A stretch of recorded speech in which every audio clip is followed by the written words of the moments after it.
It's Amy O. And Dr. Lisa from Parenting the Mental Health Generation podcast. You've come to the right place if you're looking for more from Catch. Introducing Real Talk, essays from experts. Now you can hear sound, skill-based advice from local experts. Their insight also appears on the Catch website, catchiscommunity.org. But if you'd rather listen than read, put in your earbuds and enjoy Real Talk, essays from experts. Secondary traumatic stress is common across our community following the July 4th shooting in Highland Park, Illinois. We talked to Dr. Julie Friedman, trauma psychologist, co-founder and executive director of Skyway Behavioral Health in Skokie, Illinois, about the symptoms and treatment for this emotional duress. Welcome, Real Talk, Essays from Experts.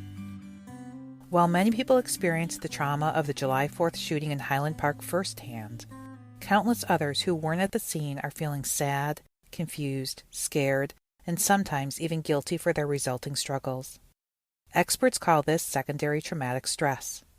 It is real and widespread across our community right now.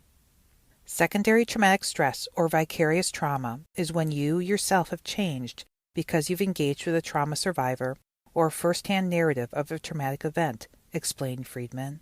That empathetic engagement with how other people must be feeling may come from talking to a friend who attended the parade, visiting the site, or hearing and reading about it on the news. Ultimately, it can lead you to worrying deeply about safety in our world and cause agitated depression and anxiety of secondary traumatic stress. What are the symptoms of secondary traumatic stress? Anxiety, sadness, irritability, anger, difficulty sleeping, substance abuse, risky behavior, avoidance of people or activities, difficulty making decisions, loss of hope, ruminating, apathy, feeling of numbness. It may be tempting to simply avoid interacting with anything or anyone related to the trauma, but Friedman cautioned against this. If you avoid the things that make you anxious, you will be in worse shape a year from now, she said. How do you treat secondary traumatic stress? Seek professional help.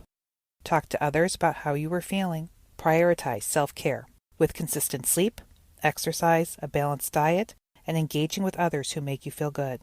Left untreated, secondary traumatic stress can last indefinitely and lead to a chronic condition, said Friedman. The longer you wait, the worse and more durable it becomes. She also acknowledged that the recent spate of mass shootings, the pandemic, and other current events are compounding the impact of the trauma and drama of the last few years. It feels like the world is on fire, she said. People are so fatigued, and it's just exhausting to constantly feel worried about what's going to happen next. Trauma of any kind can push an individual to feel an urgent need to help, but Friedman said anyone who is bearing the weight of all of this should pace themselves. The need to provide comfort and support is ongoing. Give yourself compassion and conserve resources. There are only so many things we have control over, and there are limits to how much help you can provide without exhausting yourself. We thank our experts for sharing their expertise and their time with us.